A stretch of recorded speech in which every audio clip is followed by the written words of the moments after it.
Cyber attacks are on the rise, with hackers constantly seeking vulnerabilities to exploit, whether it's personal information, financial data, or critical infrastructure. No one is immune to the threats of the digital age. That's where cybersecurity comes in.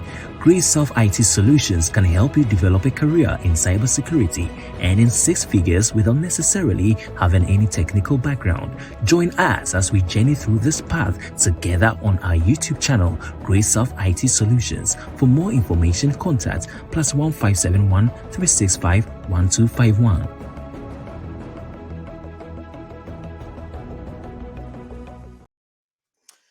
Hello everyone, welcome to my channel. This is Eric Obin from Joseph IT Solution.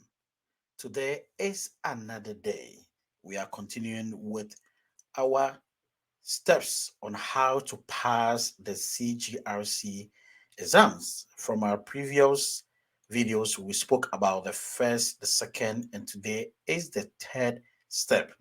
And remember, we said that understanding the RMF steps is a very key, part of you passing the exams. So therefore, you need to understand every step so far as passing the exams is concerned. So today we want to go straight and look at the select step. The select step. We've looked at the prepare step. We've looked at the categorization or the categorize step. And today we want to look at the select step, the select step of the RMF. So first, let's look at the purpose of the select step.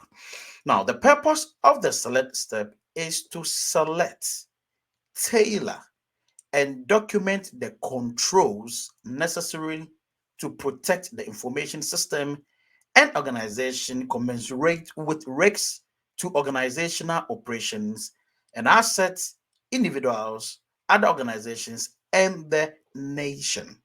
So if you look at this, you can tell that the key word that I want you to pay attention to is tailor and document the controls necessary to protect the information system and the organization commensurate with risks to organizational operations, and the rest follows.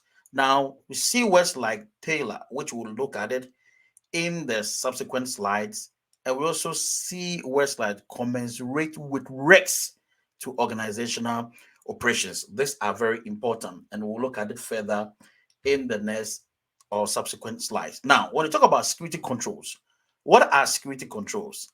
Security controls are safeguards or countermeasures prescribed for an information system or an organization to protect the confidentiality, integrity, and availability of the system and its information.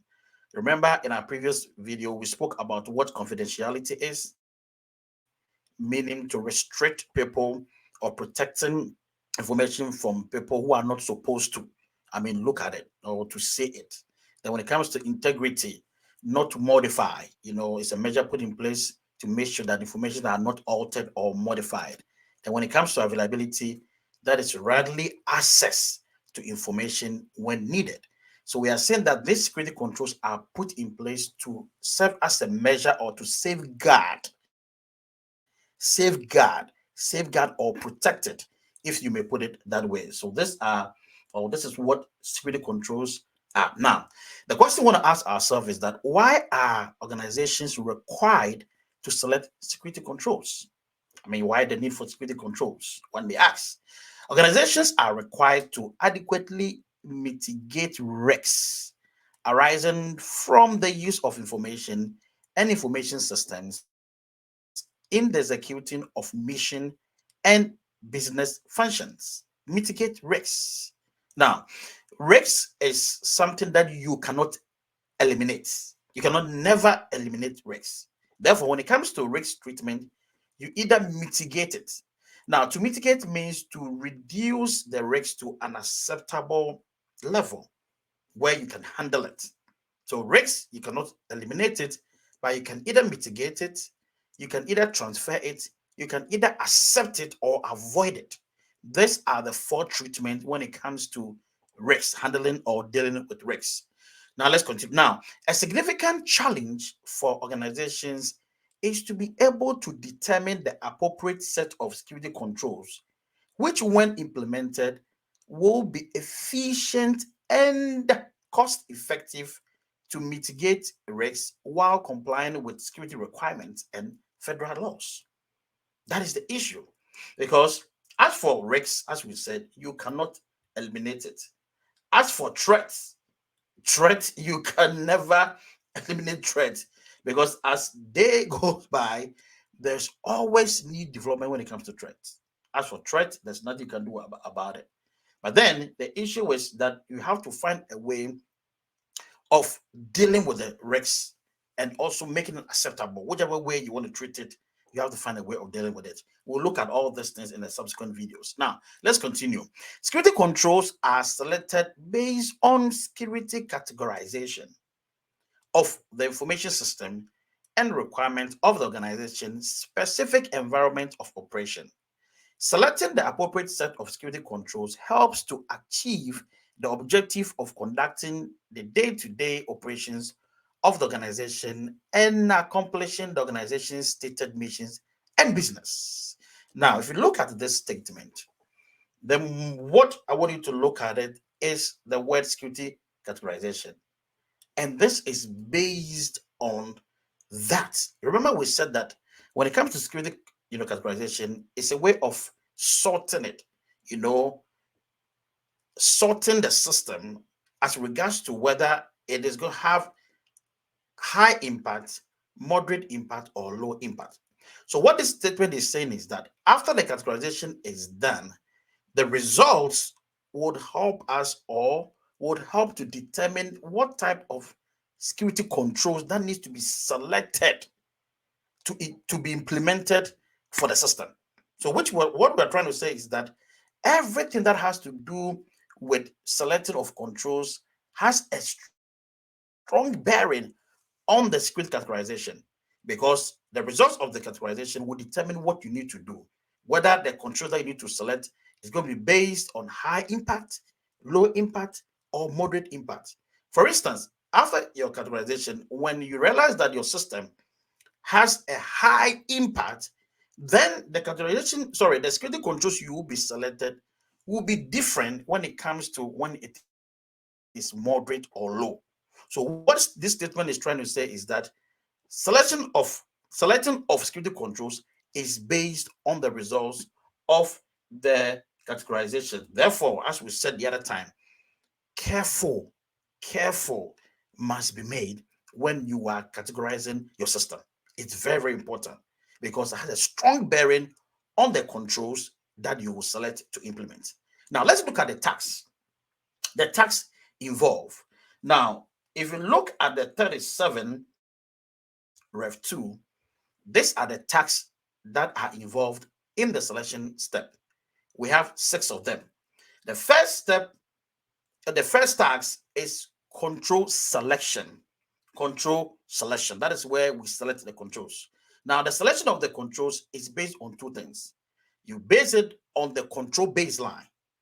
Then you also base it on the specifics of the organization. So first of all, the control is being selected based on the control baseline. And that's the example that I gave. The example that I gave is that after the system has been categorized, if it is high, then you are required to select a baseline. And that is found in the NIST SP 853B. That publication gives you all that you need to know so far as the baseline of selecting controls is concerned. Now, research has proven, or now, that when, let's say, if you have a system which has a low impact, the baseline currently is going to be 149 controls. 149 controls for a system that has been categorized as low.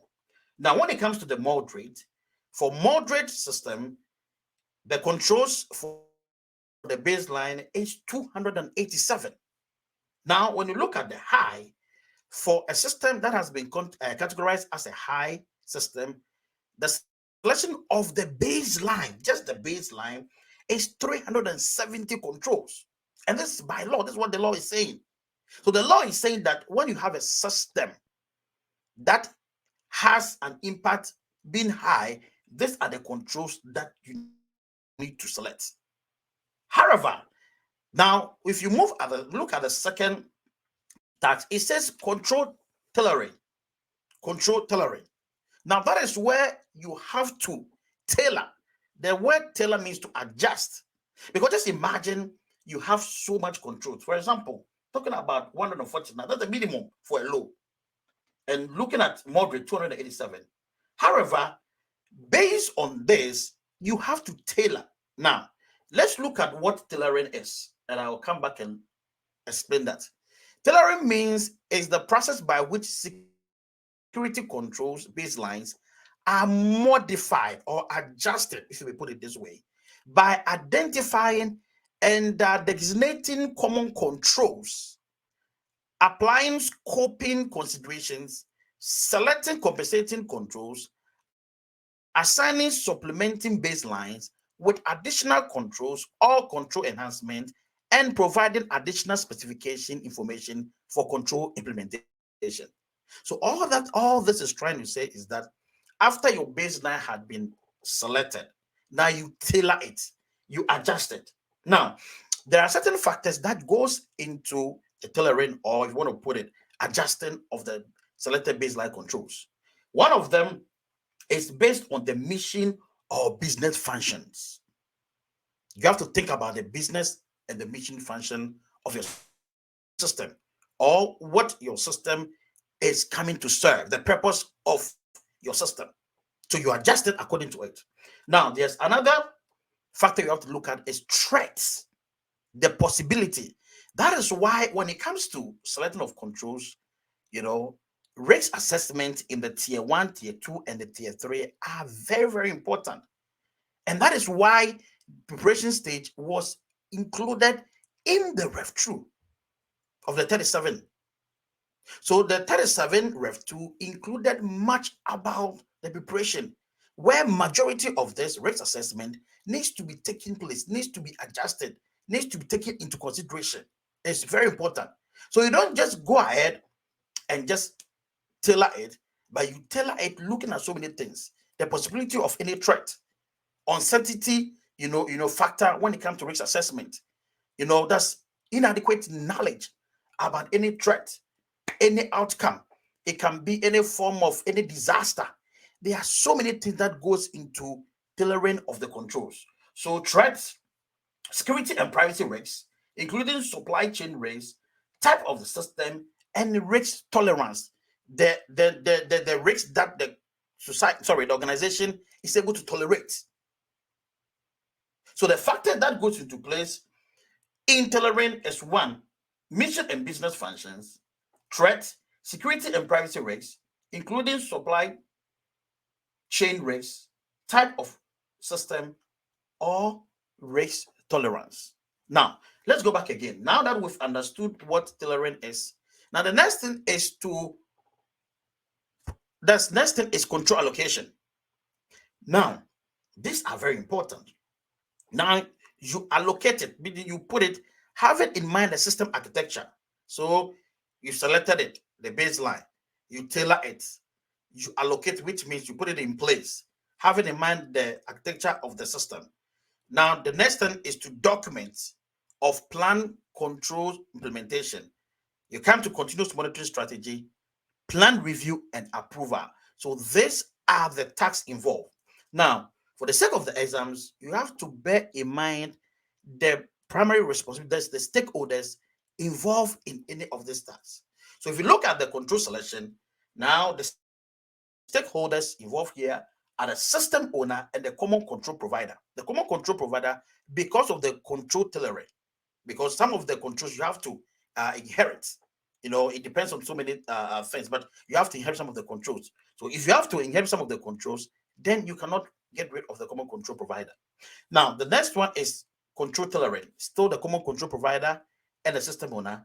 Now, when it comes to the control allocation, we have the security architect, privacy architect, system security officer, system privacy officer. These are very important. Now, when it comes to the documentation of the plan control implementation, also we have the system owner and common control provider. Then when it comes to the continuous monitoring, again, system owner, common control provider. Then the last phase, which is plan review and approval. Plan review and approval is done by the authorizing official or the designated rep. These tasks are very important, as well as the stakeholders that are involved in implementing this. So bear in mind. Now, let's come to the 20 security controls families. These are the 20 security control families. You have to know them so far as the exams is concerned. So in this group, that is 20. It used to be 18 for the previous publication, but now it's been updated to 20.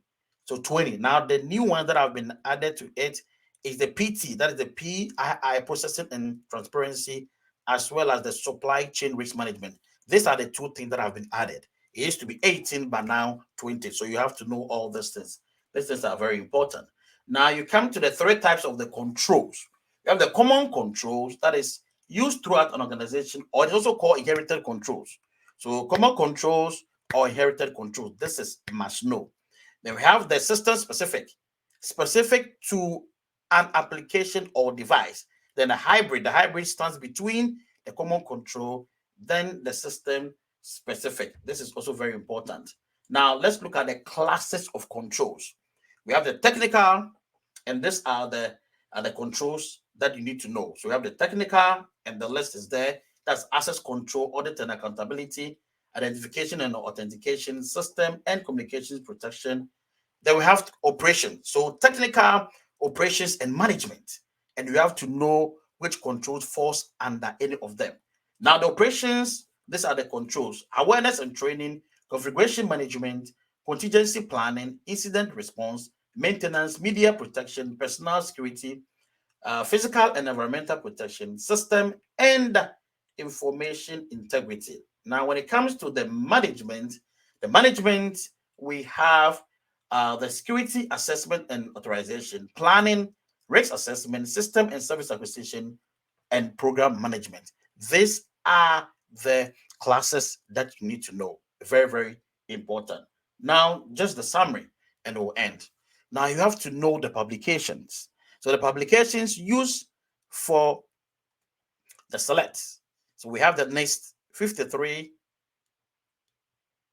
NIST SP 853, I beg your pardon, then FIPS 200. Then you also have to know the SDLC phase. That is the new development or acquisition. This is very important. So when it comes to the selects, the SDL, that is system development lifecycle phase, is the development and acquisition. Remember, we said the categorization is at the initiation. Now, after the initiation, you move to development. That's where we are developing the system. That's where we are implementing the controls. I hope this will really help you. Again, if this is your first time on this channel, kindly subscribe to our channel, click on the notification bell so that anytime we drop any new video, you'll be able to get access to it. And please share. Again, I'm your tutor, Eric Obin. See you again in the next video. Bye. Cyber attacks are on the rise, with hackers constantly seeking vulnerabilities to exploit, whether it's personal information, financial data, or critical infrastructure. No one is immune to the threats of the digital age. That's where cybersecurity comes in. Grace of IT Solutions can help you develop a career in cybersecurity, earning six figures without necessarily having any technical background. Join us as we journey through this path together on our YouTube channel, Grace of IT Solutions. For more information, contact +1571 365 125.